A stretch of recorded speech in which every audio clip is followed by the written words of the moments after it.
scam. Here's another data point for you that you won't see on television. Less than a month ago, on July 31st, the CDC, Centers for Disease Control in Atlanta, our primary public health organization, funded by the federal government, released guidelines to state health departments about patients infected with the coronavirus. How do you track the spread of this disease?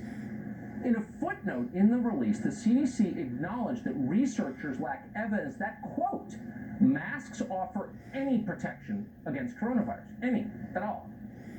As health officials work to track the spread of the virus, the CDC suggested that they ignore whether or not people were wearing masks. In other words, wearing a mask may be completely irrelevant to the spread of the virus. Huh?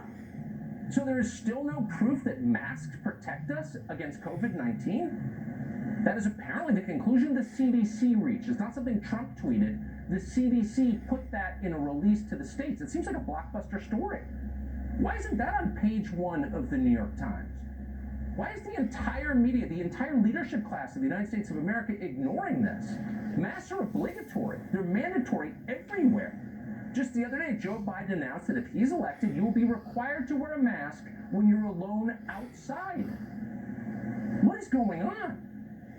You know what's going on. Fear works.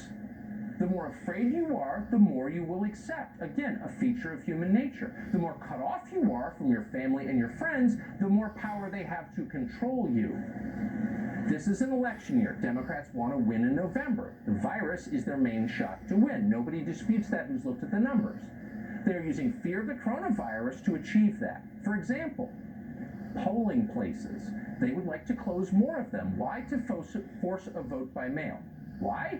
Because vote by mail is more easy to manipulate.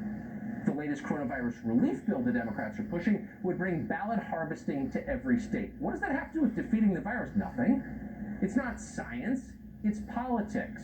But here's the key thing to remember. All of us are assuming, and on the right, it is gospel. This will end if Joe Biden wins. On Inauguration Day, no more lockdowns. Yeah, don't bet on it. This isn't ending. The Wuhan pandemic has made our leadership class more powerful than they have ever been.